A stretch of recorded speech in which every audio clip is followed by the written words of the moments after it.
Good evening, and welcome to our Waltham Public Library program, Infertility Success Stories, with Erica Hoke, Drew Jacobs, and Laura Watson. My name is Deborah Hoffman, and I organize programs and events for the library. Thanks for tuning in. Before we start, I want to let you know how the evening will go. We have three speakers tonight, and they'll each share their stories, after which they'll field questions. To ask questions via the chat function, use a Google account to sign into YouTube. Feel free to write your questions at any time, and then I'll read them at the end of the presentation. Erica Hoke is the infertile mother of 4 boys. All her pregnancies came after the age of 35, and after being told that she had a less than 1% chance of conceiving. Now she fiercely shares her story and the stories of others as a means to give hope to those still on the path to creating the family of their dreams. Dissatisfied with the way reproductive endocrinology medicine handles common infertility issues, Erica is determined to disrupt the entire reproductive medical system. Erica mentors clients through the infertility process via a free support group coaching, and courses to address diet, toxins, and lifestyle that affect infertility, as well as one-on-one coaching. Thank you so much for being here tonight, Erica, Laura, and Drew. Over to you, Erica. Thank you so much, Deborah, for having us on tonight and for just allowing us to share the passions of our heart. As Deborah said, I'm the infertile mother of 4 wild little boys and the lead publisher, or the lead author and publisher of Infertility Success Stories of Hope and Hope for Your Journey. I don't know if you watching can relate, but pretty much my story started in childhood, meaning from the time that I was a little girl, I always wanted to be a mom. I never really remembered a time when I did not, when that was not a desire of my heart. So maybe that's you too. If that's you, go ahead and type me or me too in the comments. But that perspective and having that on my heart from such an early age, I think changes the way that you feel about your infertility journey to some degree. So it never occurred to me until I ran out of options that dream might not ever come true. But as I progressed through my life and through changes in my cycle and things like that, as my problems were normalized, is what I'm trying to say. I realized that getting pregnant might be hard for me. So I was having a lot of period problems, and those were normalized, and I was having they were intensifying as time went on. So they got worse and worse, and eventually it almost became such a problem for me that I was unable to work or just manage day-to-day activities. So I went on a quest, obviously, to try to control those symptoms and feel better in my day-to-day activities. I went through multiple surgeries. So I knew I had problems. So over the course of 4 or 5 years, I had lots of different surgeries. By the time that I was 35, I had 7 different diagnoses. 7 different diagnoses. But that alone did not cause me to be classified as anything other than unexplained infertility, believe it or not. So singly or combined, the doctors always told me, well, that's not a reason why you should or should not be able to get pregnant. So those 7 diagnoses were stage 4 endometriosis, which I had excised surgery for first. I was also diagnosed at that time with PCOS. I then found out through 2 failed laparoscopic surgeries that I had uterine fibroids. Well, two failed laps, and then eventually a third laparoscopic surgery that revealed that I had quite a few fibroids through a different type of procedure called a saline ultrasound. So all that to say is every step of the way, if I had stopped or if I had said to myself, well, the doctors say I don't have fibroids. I've done 2 surgeries. I don't have fibroids. Why would I do a third fibroid surgery? I would not be sitting here where I am today. So there was a lot of persistence and resilience, and just knowing my body was telling me that the doctors might be saying that, but that was not my truth. So found out that I had the fibroids, got the fibroids removed, ended up with a blood clot in my leg, which led to one of my other diagnoses, which is something, a very common blood clotting disorder called factor V Leiden.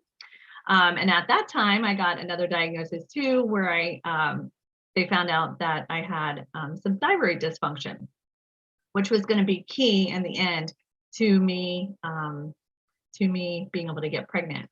So on top of all that, in addition to the 7 diagnoses, I also had low AMH and low ovarian reserve.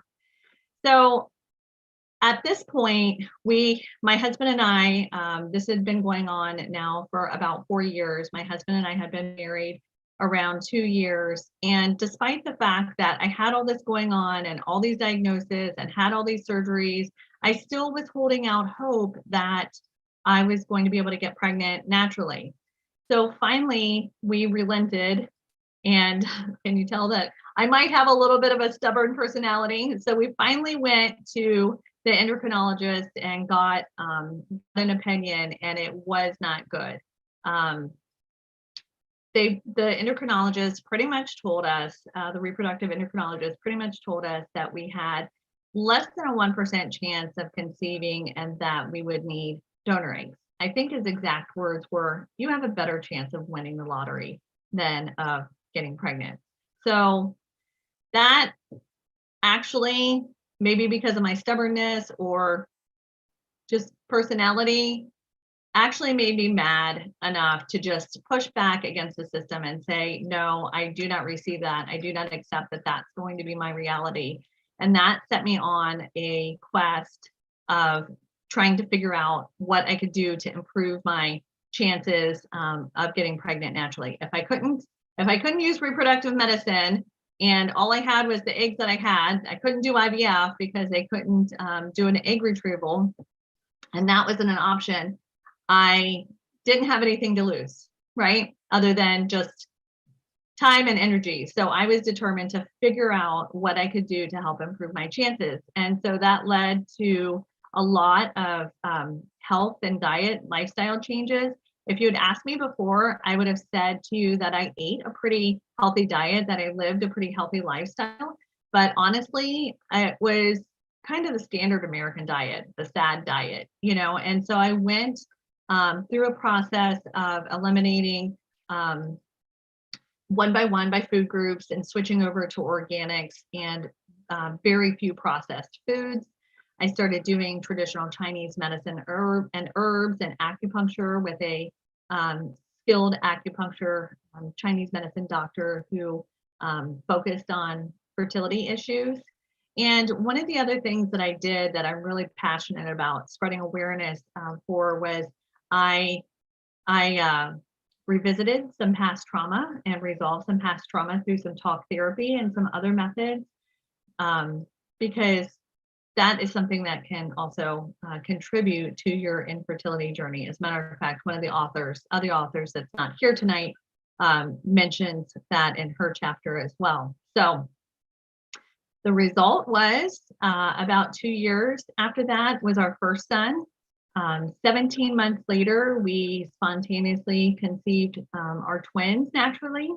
17 months after that, we got pregnant again with another set of twins that I lost. And then our youngest son was born 7 years after we were told that we would need donor eggs and that that we were not a candidate for IVF. So seven years after that diagnosis, we had him. So he's extra, as every youngest child in the family is, but extra special too. So I really, every time I shared my story with somebody, they would say, you should write a book. You should do this. You should do that. People have to know your story. People have to know that just because a doctor tells them that they can't help them, that doesn't mean that they can't get pregnant. And so that was really the beginning of the book for me, is looking for a way to share my story and a way for other women like Laura and Drew to share their stories, to inspire hope and show women that they're not alone in their struggle, that resilience sometimes, can pay off, as our stories indicate, that there were a lot of things along the way in hindsight that myself, Laura, Drew, the other authors were able to contribute in their chapters in tips sections, so that we could just help shorten the time that women have going through the infertility process, maybe highlight something that their doctor has overlooked, which I think is important, because it's important to get a second opinion, and it's important to know that doctors have their own protocols, and every doctor has a different protocol. So something that you might not have gotten tested for might be very important to your journey, but the doctor has a box or a set of standards that they go by. And so they either don't care to, or they choose not to. Whatever the point is, they do what they have in place, and they a lot of times don't look outside the box. Some endocrinologists do, but most of them just kind of have a standard operating procedure, and that might not be a good fit for you. As you can see from many of the stories in the book, I think that is a big indication of that. So I know all the authors have said this many times. I'm sure that Drew and Laura would agree. We all felt really passionately that if this book or our chapters only helped one woman, we would do it all over again. We would write the book, we would publish the book, even if it just helped one person. But we all are confident that the contents and that the pouring out of our hearts into these chapters and highlighting every last ounce of shining a light on every last ounce in the form of tips.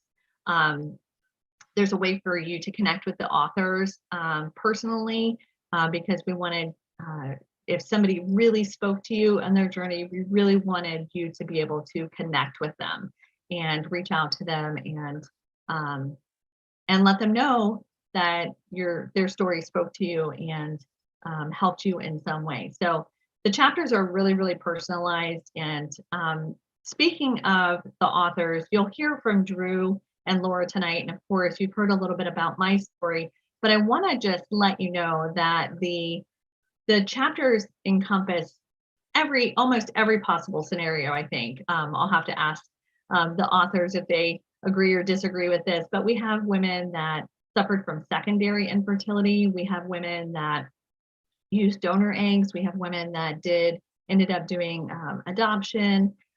We have women that lost the opportunity to use her own eggs and ended up with donor eggs because of some oversight in testing.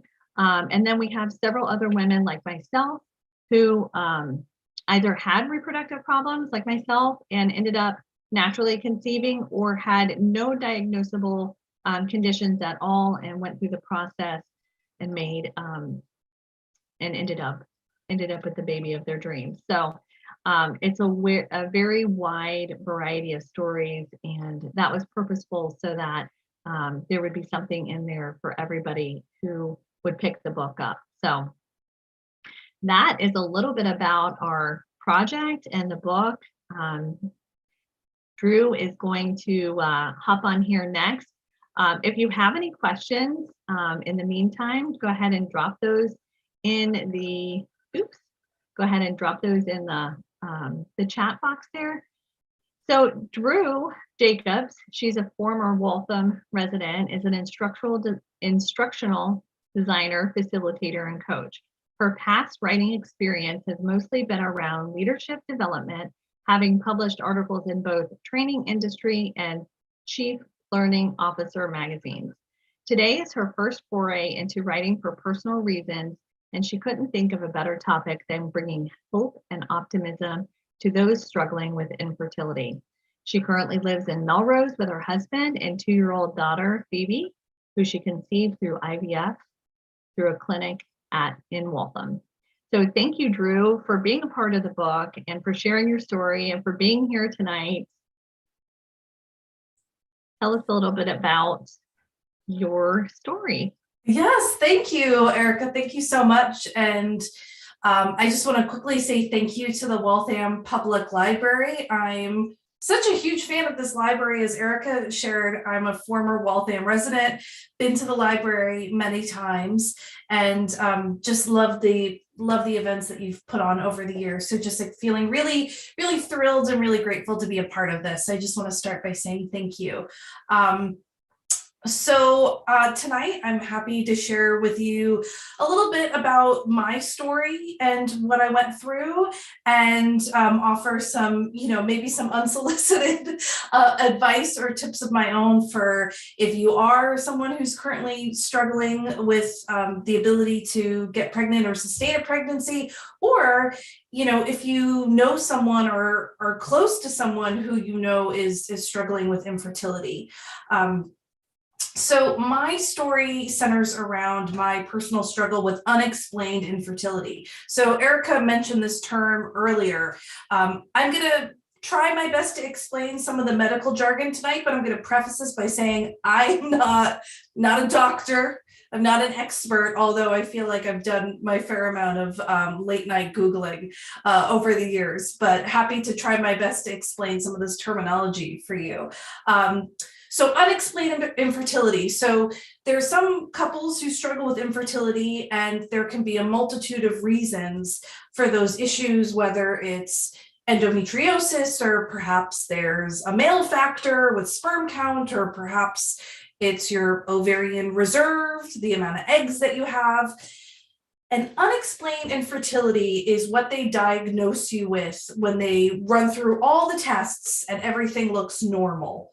You kind of end up in this box, as Erica was saying, of unexplained infertility, because they kind of don't know where else to put you. And that's if you're of a certain age and you're trying for 12 consecutive months to try to get pregnant and you are unsuccessful or you're unable to sustain a pregnancy. So after trying for about a year to get pregnant, my husband Alex and I, we went through the test, and all the tests, and spoiler alert, women have to go through a lot more testing than men, and our results were normal. So we weren't quite sure what to do in that situation. And our doctor recommended that we started with what's called an inter-uterine insemination, which is called an IUI for short, mostly because it's hard to articulate, especially when you're on Zoom speaking to a group of people. So this is a form of artificial insemination. The odds of conception are not as high as if you go through traditional in vitro fertilization, but it's much less involved in that process. Typically there's very limited medication, and as opposed to the many injections that you have to go through with IVF, and it kind of gives you a little bit of boost. It gives you a little bit better odds of getting pregnant if you weren't able to do it naturally. So our doctor recommended this as a first step because of my age and the fact that everything looked normal on paper. And so we gave that a try over about 4 or 5 months. We went through that 4 times. And unfortunately, we're not successful. So we made the personal decision to move on to do IVF. So those of you who might not be familiar with the process of in vitro fertilization, first you're usually prescribed a series of medications. Typically, they come in the form of injections. So you've probably heard, whether you've been through it yourself or you know somebody's been through it, or maybe just from film or TV, you have to give yourself injections, typically in the abdomen, for a series of weeks, maybe 2 to 3 weeks, and they monitor you very closely. And the reason they do that, the injections, is because they're trying to produce as many follicles, essentially eggs, as possible for you. So a little science lesson: when a woman typically ovulates, she normally ovulates 1 egg. And the goal here is to try to basically pump them up and get as many as possible, so you can get as many eggs out as once. So when you go through that process, after a series of a couple of weeks with medication, and the timing is right, you go through a process called an egg retrieval, where usually the woman is put under anesthesia, and they go through and they remove as many eggs as they can. And this can be, a variety of numbers. With those who maybe have a lower reserve, this could be in the low single digits, or people who have, an average reserve. This could be, as high as in the teens, or I've even seen some people have over 20 eggs retrieved before. So my experience a few years ago, it's the day before Thanksgiving, and right down the street from the Waltham Public Library on 2nd Ave, I had my first egg retrieval at Boston IVF. So for those of you who live in the Waltham area, one of their main centers, Boston IVF, is on 1st Ave, right down the street from Costco. And it's this very nondescript, square rectangular cement building. But it's actually a place where a lot of magic happens. So if you find yourself driving down that street, look out for it, because in that building, there have been hundreds, if not thousands, of babies produced because of what's going on inside of that facility, including my daughter.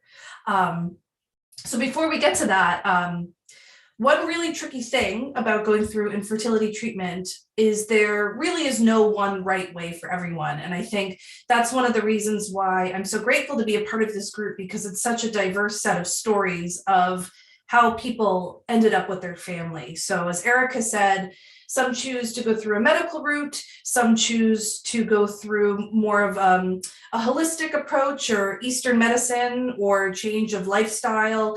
And with that can be kind of tricky, because you kind of want to be like, give me the answer, all right? How do I do it? Tell me the steps I need to take so I can get on with the show. The clock is ticking. And because of that, it involves a lot of trial and error. So for me, my first egg retrieval, I was lucky enough to have 12 eggs retrieved, but due to fertilization issues afterwards, only 1 embryo made it to a stage good enough to be transferred. And about a month after my retrieval, they transferred the embryo, which means that they essentially place it in your uterus, and you cross your fingers and you hope it sticks and stays there for about 9 months. Unfortunately, with my first transfer, it was not successful, which means I had to move on to do another round of IVF, which is something I really wish I knew when I was getting into it. For some reason, I just assumed, I'll do my round of IVF, I'll have my egg retrievals, I'll have my embryos, I'll have my kids, everything will be hunky-dory. And in my case, it wasn't. And for the case of many other women, it's not. So a big theme in my chapter that I write about is this theme of unpredictability. And if I had a tip for those who are either going through this or are about to go through this, it's do the best you can to try to let go of the idea that sometimes we don't have control over what happens at the end of the day.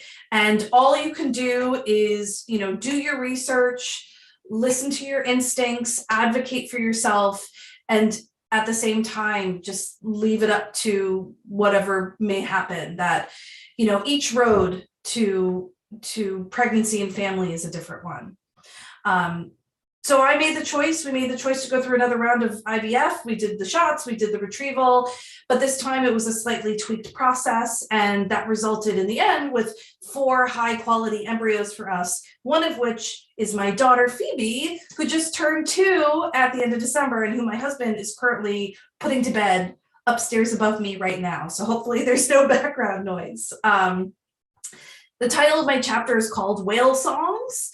For those of you who might be curious about why it's called Whale Songs, that terminology is supposed to mean maybe something that's a little bit spiritual, a bit higher power, because my story involves like a really personal, powerful coincidence. And if you want to know what it is, you're just going to have to read and find out. So that's my little teaser for you.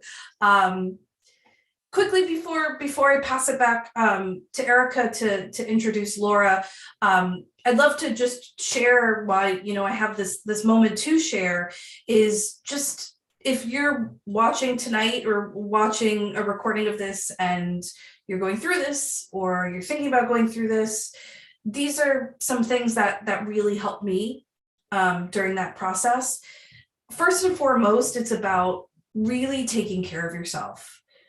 And what I mean by that is when we're going through the process of fertility treatment or the search of, beginning a family, there's so much energy, emotional, physical, financial, mental energy spent on just trying to get to that finish line. And I really recommend trying to put as much energy into creating that balance of doing things that bring you comfort and peace and relaxation and rejuvenation, because if all of the energy is focused over here, you're off balance, and it can really tip things over for you in a number of ways, mentally and emotionally and physically. So whatever that is for you, sometimes I would strategically take personal days off of work and I would take myself out for lunch, or I would get my nails done, or I would just sit on the couch and binge watch TV all day. Whatever it is that brings you that feeling, not what you think you should be doing to bring you comfort, even if it's knowing that, I'm just going to sit and scroll through my phone for an hour because that's just going to make me feel a bit more calm. It's doing what's best for you. I also found great support in reaching out to the community. I personally actually joined a Facebook support group that was specifically for Massachusetts women going through infertility and IVF treatments. And I found that really helpful for me in moments where I felt pretty pessimistic and pretty hopeless. I really leaned on hearing other success stories to give me that hope. And that was one of the inspirations for joining this book collaboration and sharing my story, because I know that hearing other stories of success really brought me peace. And so, I hope it does for you. And then advice, if you know somebody who's going through this right now, or of somebody who's struggling to get pregnant, not to get preachy, but stop asking people if they're trying to have a baby. It's a very personal experience. I can't tell you how many times somebody asked me during my time, like, oh, are you trying? People I barely knew. Oh, are you trying to have kids? When are you going to have kids, Drew? And you're in this moment where you don't know what to say. Do you lie? Do you make something up? Are you honest and blunt and saying like, yeah, actually, we've been trying for a year and it's pretty damn hard.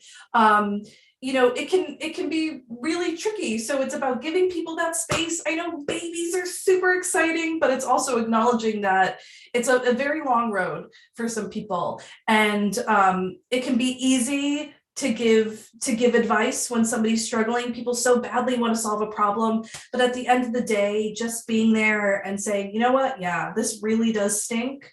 And I'm here for you. Sometimes that's just powerful enough. So thank you so much for hearing my story. It's been such a privilege to be here, and I'll pass it back to Erica to introduce Laura. Thank you so much, Drew. Yeah, I think that you touched on something really important about the questions about if you're trying to have a baby.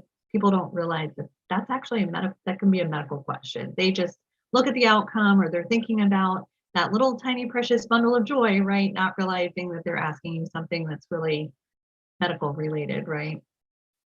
Thank you so much for sharing your story and for being part of the collaboration. I really appreciate having you here tonight too. So Laura Watson is a freelance writer, storyteller, and avid reader. We have that in common. Her writing is primarily focused on relationships, motherhood, raising compassionate children in a modern world, and her experience with infertility and pregnancy loss. She lives in Boston with her husband, Jared, and 2 children, both conceived thanks to donor egg IVF.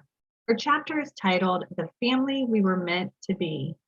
Thank you so much for being here tonight, Laura. Tell us about your chapter. Thank you so much for having me. I echo Drew and what so exciting to be part of this program with the Waltham Public Library. I used to work in Waltham and coincidentally was at the same clinic as Drew. And so, and I'm actually going to start with that particular coincidence.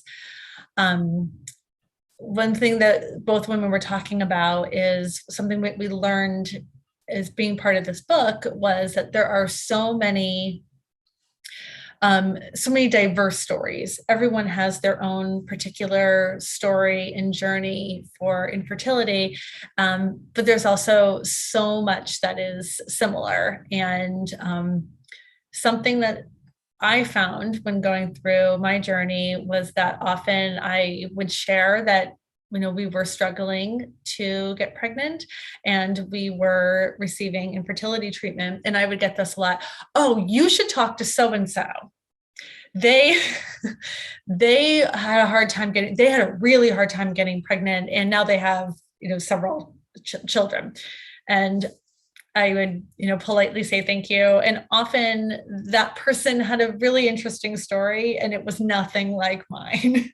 And so while it was a kind gesture, it was somewhat frustrating because I really think that people who have not had an experience with infertility don't understand how varied the diagnosis can be.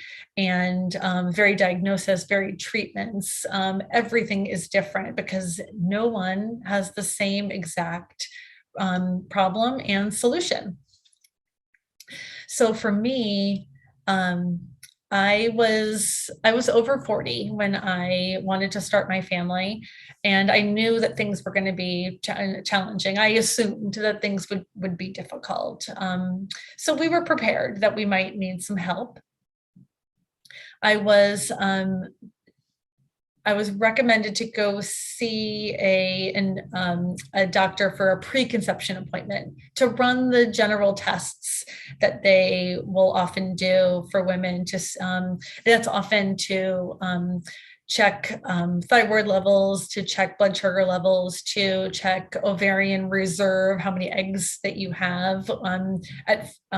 As we've all heard, at 35, that number drops significantly, and I was over 40. And then also they'll check a hormone level to look at egg quality, which it can be helpful to just get an idea of what you might be up against. And that doctor had said to me, well, you are over 40 and almost 41. She said, I don't know how important this is to you, but I don't see too many women getting pregnant on their own at your age. And I was devastated. I just was so surprised. And I knew that it might be challenging, but she basically said, oh, that's not going to happen for you. And she said it very casually. And so I went home and I cried. And but she also sent me with a business card for a doctor at Boston IVF, and who I called right away because, maybe this might be difficult, but being asked how important this was to me, I think was a wake-up call that this was really important to me. And I did want to give it my all to have a family. So I met with that doctor, and he felt pretty strongly that they could help me. And so we did all the stuff. I took all of the meds. I read all the books. I took all of the supplements. we did basically the protocol of you try this, and if it doesn't work, you try that. And if that doesn't work, you try this. And if that doesn't work, you try that. And so we ran through all of that. And probably 6 months later, we tried IVF. That doctor, who was somewhat insensitive, was also right. So my ovarian reserve was very low, even lower than probably we would expect at 40. But we tried the IVF, and I felt in my heart the whole time that this isn't going to work. And at first I was really nervous, like, is this not going to work? And we need to consider other options. Do we want to consider adoption? Do we want to think about how, maybe we aren't going to have children and we could live very fulfilling lives, just the two of us and our dog. And but I really wanted to give it my all. And the more I thought about it, I started to look into donor egg. And when I started doing that and reading some other stories, it gave me a brand new hope. And so right now, I'm sure that you're hearing that Erica and I had a lot of similarities, but something in Erica's gut told her that, like, this is the path that she needed to go on to have her family. And in my gut, I felt like I needed donor eggs, and that was going to get me the family. And as soon as I made that decision, everything changed. I felt different. I felt excited. I was less sad and more looking forward to what was next. And it was the answer for us. And another thing that Drew had said, that once you are doing IVF, you've just assumed it's going to work. And so, and part of me, I think in the beginning, I just assumed all the other stories I had heard for women doing IVF, they worked, they have children. And it just wasn't going to go that way for me. And I, like I said, I felt that in my heart. But as soon as we decided to do donor IVF, I said to my husband, I said to my doctor, this is going to work. This is how I'm going to get my family. And when I look at my children today, I think that this is what it was. This is exactly how it was meant to be. There's no other scenario or circumstance that these children would be here. It took 3 of us, and that's a really special thing. I tell my children that all the time. I tell them their story. My son's 3.5, and my daughter is, I can see Drew kind of wiping her eyes, and I'm touched by that. My daughter is 7 months old, and I share their story with them now. My little boy is starting to ask some questions, and but it usually turns very quickly to changes the subject to something that might have happened at school that day. And my daughter, who's only 7 months old, is just cooing at me. But it's so important to me that I share their story with them. I tell them how special it is. I make sure that they know that it's something to be proud of. And that's one of the reasons why I share our story the way that I do. I want other people to feel that other people have been there. And while our stories might not be exactly the same, there's so many similarities, and something that most of us have felt is an isolation. It's, you don't necessarily want somebody to ask about your story, but you want to be able to have a platform where you can talk to others about it. And like Drew, I participated in some online forums, which I found very, very helpful. I learned so much. And in regards to having that control, and you do lose so much control when you're going through any kind of medical treatment. But with IVF, this is something that you thought that your body should be able to do naturally. And since it isn't, then you want to gain some control. And for me, it was about knowledge. And so I read everything that I could read, and I talked to other women who had different experiences. And at the end of the day, I just felt like if I knew everything that I could know, then I can make decisions and I can advocate for myself and I can talk to the doctor about my options. And that was how I gained control. So, in my chapter, I go into a lot more detail. I did struggle getting pregnant for a second time with all kinds of different issues. And I did experience some losses in between those two children, which caused some anxiety when I was pregnant with my daughter.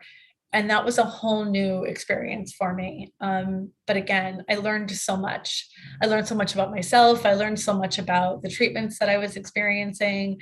I learned that I'm a remarkably strong woman.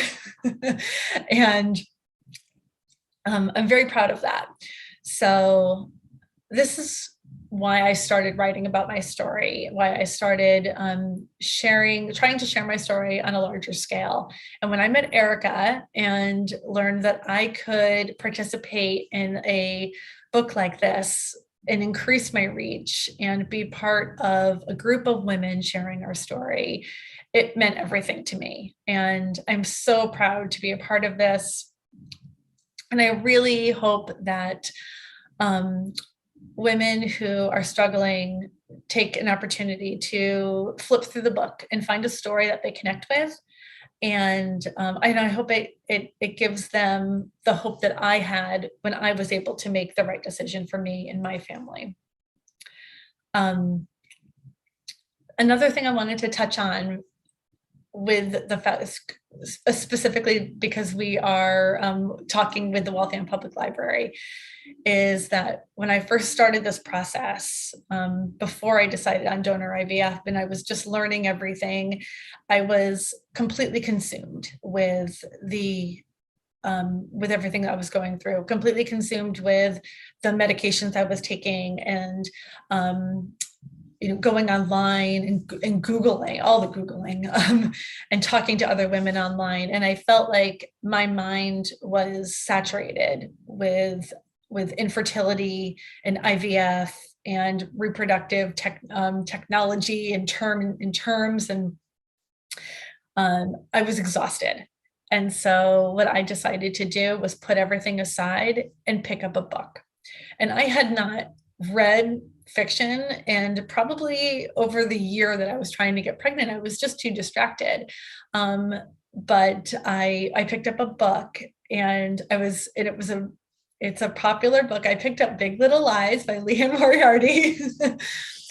and I was excited when I started reading it. And then I sat down on the couch and I read for probably an hour, and I put it down and I thought, oh my gosh, I haven't thought about IVF in an hour.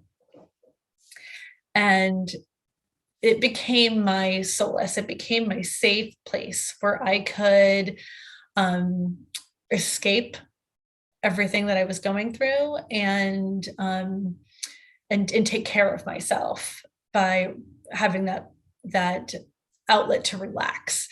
And I'm so proud to say that I never stopped reading. I have had at least one book on my nightstand ever since. And I'm passing that on to my children, where we read together every night. My little boy loves to read. He is 3.5, and sometimes I send him to bed with a book, and he looks at the pictures and I hear him reading it.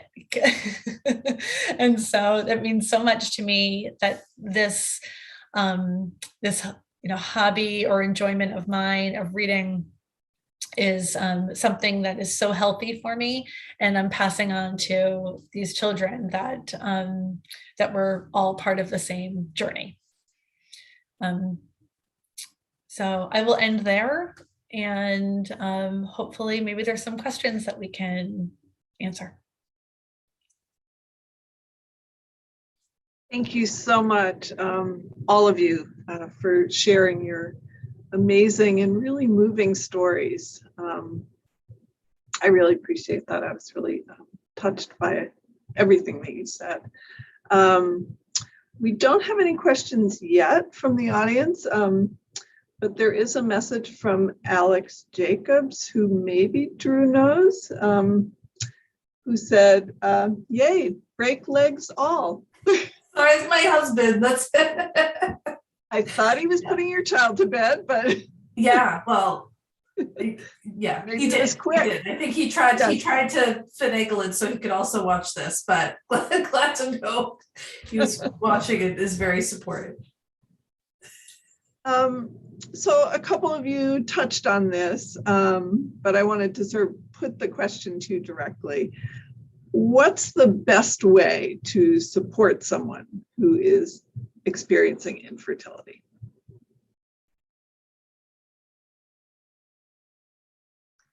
I think that infertility is similar to any other long-term diagnosis, where there's an unsure outcome. And I think that for that reason, it makes it really personal of how people want it to be handled in their family and things like that. So that might mean just making sure that you are available to have special outings and be in communication and allow that person to bring the topic up.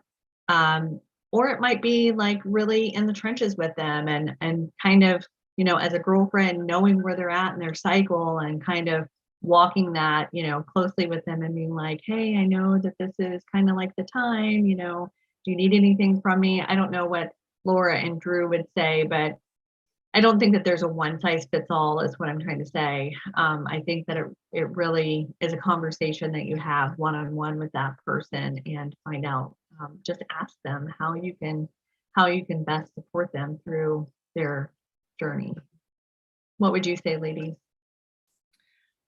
For me, I just felt that there was a big difference between people who maybe knew that I was receiving treatment and were sensitive in how they might ask, might be if they were to say something like, I'm thinking of you, and if you want to talk or share anything, I'm here for you, rather than someone saying, how's it going, or so where's the baby, or oh, I hear you're in treatment, can't wait for you to have a baby. So I had somebody say to me, you'll see when your time comes. And I don't even remember if I was able to keep it to myself or if I actually said it out loud, but I was like, I don't know that I will. I do not know that this is going to work. So, you can't, not to assume that the treatment is going to lead to the outcome that everyone assumes. But the invitation to talk, the invitation to share, I always really appreciated. And I liked to share what I was going through. It was helpful to me, but the invitation rather than the assumption made a big difference for me. Yeah, I mean, I completely agree with both of you and echo that and support that. And it's hard because especially those who are closest to you and they realize you're going through struggles, they want to help. They are so well intentioned. They want to see if they can do something and or give you an answer I think the intentions are there, and it's almost reversing it and just letting them know that you are there, that you're there to listen, and not putting any pressure on the person going through infertility to feel like that they need to get back to you, that they have a responsibility to update you, that it's just, I'm here if you want to vent. I had a friend Not sure if she's listening tonight. She's going to try to come, but she would text me, on big days like baby dust, and do a little pineapple emoji, which is, the pineapple is become this like symbol of infertility, and just little things like that to say, hey, I'm here, and not putting any pressure on them to feel like that they need to take care of you by saying, oh, this is where I am in the process, or what's going on. So that would be my 2 cents. Thank you. Thank you all for sharing that. And I know that people often have good intentions. So it's good to hear your perspective. Yes, Erica. Sorry, I was just going to say, if I may, there's also, while it's not in this edition of the book, but it'll be in the next edition of the book, there's also the whole complicated situation that 1/3 of all infertility is male factor infertility. And so a lot of times it complicates it for the woman to be asked about what's going on with the infertility journey, because she can't really say, because it's not hers to share that there's male factor infertility, and she doesn't want to divulge that information, that personal information about her husband. And so it really puts people in a very precarious and uncomfortable situation to be asked point blank questions because of that male infertility issue as well, male factor infertility.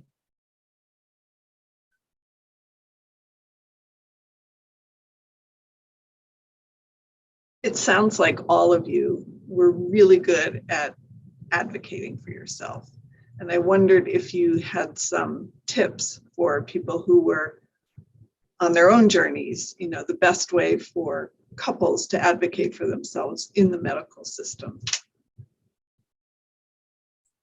Yeah, I mean, I know a lot of us could probably relate to it now that we have, the whole world on easily accessible on our phone. It's very easy, especially late at night, to go to Dr. Google. For me, what helped me was, it's that balance of, as Erica said, yes, many doctors kind of have the box that you fit into. And at the same time, I don't have a medical degree. So, I fully acknowledge that. So for me, it's about that balance of, doing your research, and before, you determine what to do next, cross-checking that research. You can find any possible situation on the internet of, a reason for infertility or an avenue to getting pregnant. And for me, I always made sure to ground myself in making sure that I cross-check that either with my doctor or maybe through some more reputable sources online. And that helped me feel empowered to advocate for myself, because I was validating my research in terms of like, I have a right to look more into this, what I found on the internet, but also to try to ground myself a little bit more in science too.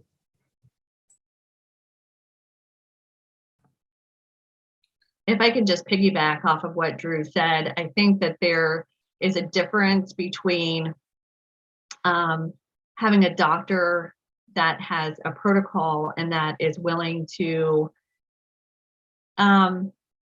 allay your fears, address your questions, be respectful enough to honor your questions about maybe what you saw on the internet, or alternative paths. Like, is this our only option? Some practitioners are not open to that at all. I just worked with a woman last week who said that the doctor pretty much refused to answer any questions. This is what we're doing.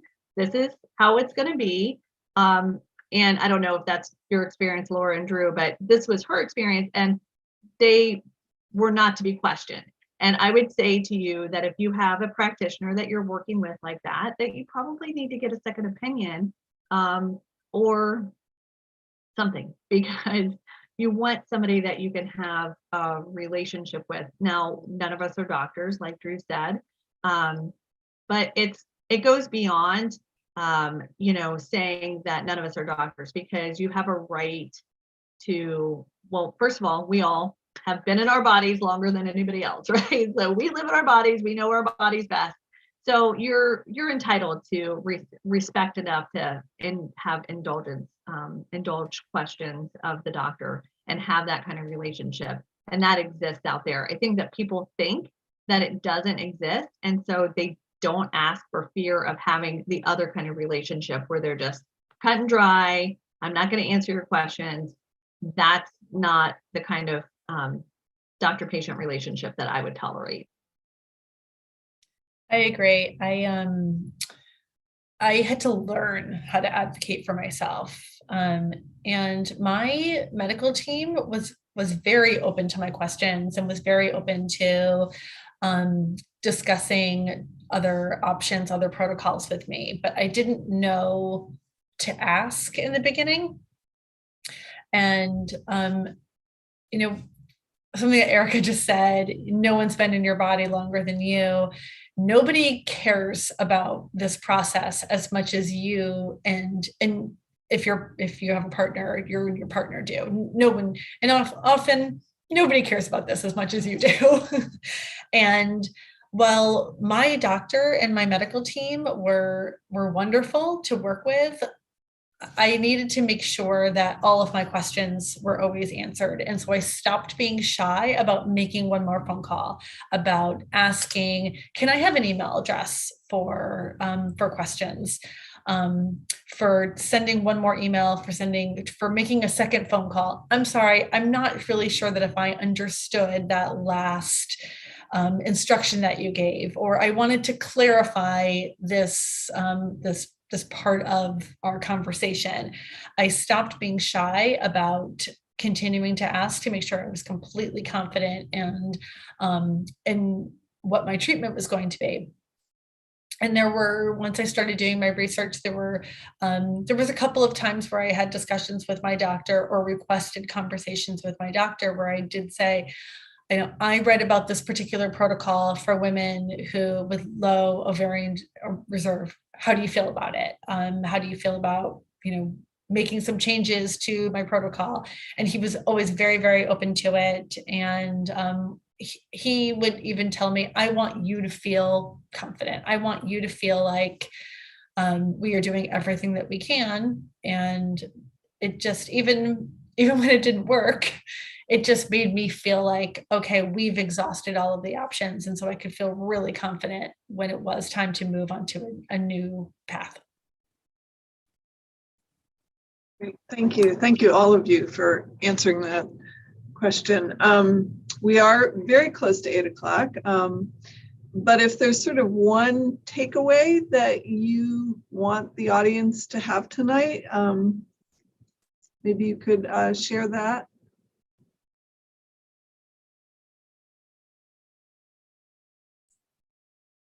Go ahead, Drew. I'll start. If you are somebody who wants a family and you're struggling to have your family, my message is that you are not alone, and the options are out there. And so to stay hopeful and to seek out help and seek out community, and you will land where you should land. Yeah, and I would just say that was beautiful, Laura. And there's no wrong way to have a family. In the end, your family is your family, however you end up there. That's what I'd say. Well, I would just tell women, that advocating for yourself and feeling empowered in your choices, like Laura was saying, she trusted her instinct. And I think that a lot of authors would say the same, that there was a point where they knew that they had to make this decision, and that it was the right decision for them, even though looking from the outside, it might not appear that way. So just advocate for yourself, trust yourself also, and don't allow your diagnosis to become your life. So I could have at any point during any of my diagnosis just stopped, walked away, accepted it, crawled in a hole, and many times I wanted to, but I just knew in my heart that the family of my dreams was on the other side of this journey and this struggle. So just because a doctor tells you that they can't help you does not mean that you can't get pregnant. Thank you for that. And thank you, all of you, for sharing your stories and for persisting through what sounds like a very long process. And thank you all for tuning in tonight, and I hope you have a good evening.